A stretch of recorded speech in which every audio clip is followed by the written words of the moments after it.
நமக்கு நாமே விடியல் மீட்பு பிரச்சார பயணத்தை திமுக பொருளாளர் திரு மு க ஸ்டாலின் கன்னியாகுமரியில் தொடங்கி வைத்தார். சட்டப்பேரவை தேர்தலை கருத்தில் கொண்டு நமக்கு நாமே விடியல் மீட்பு என்ற பெயரில் தமிழகம் முழுவதும் திமுக பொருளாளர் மு க ஸ்டாலின் சுற்றுப்பயணம் மேற்கொண்டுள்ளார்.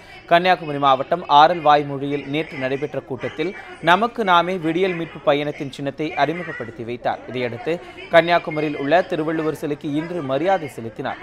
தொடர்ந்து காந்தி மற்றும் காமராஜர் மணிமண்டபங்களில் மரியாதை செலுத்திய பிறகு நமக்கு நாமே விடியல் மீட்பு பிரச்சார பயணத்தை அவர் தொடங்கி வைத்தார். மகளிர் சுய உதவி குழுக்களிடம் குறைகளையும் கேட்டறிந்தார். பின்னர் செய்தியாளர்களை சந்தித்து பேசிய அவர் மதுவுக்கு எதிராக போராடிய சசி பெருமாளின் உயிரிழப்பிற்கு தமிழக அரசே காரணம் என்று குற்றம் சாட்டினார். தொடர்ந்து கன்னியாகுமரி மாவட்டத்தில் 6 சட்டமன்ற தொகுதி மக்களிடம் குறைகளை அவர் கேட்டறிய உள்ளார்.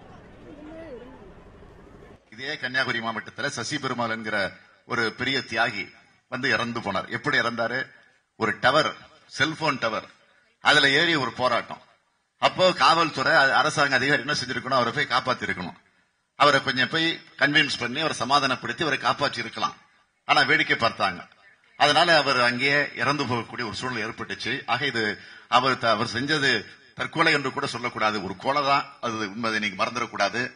ஆக அது பற்றி இதுவரை ஜெயலலிதா வாய் திறந்து பேசினாரா? ஒரு அனுதாப செய்தியாவது சொன்னாரா? அல்ல அதிமுகவை சார்ந்த யாராவது ஒருத்தராவது வந்து ஒரு மரியாதை பண்ணாங்களா? இல்ல. தயவுசெய்து சிந்திச்சு பாருங்க. ஆக மதுக்கடைக்கு ஆதரவாக இருக்கக்கூடிய ஒரு ஆட்சி இப்ப இருக்கக்கூடிய ஜெயலலிதா ஆட்சி.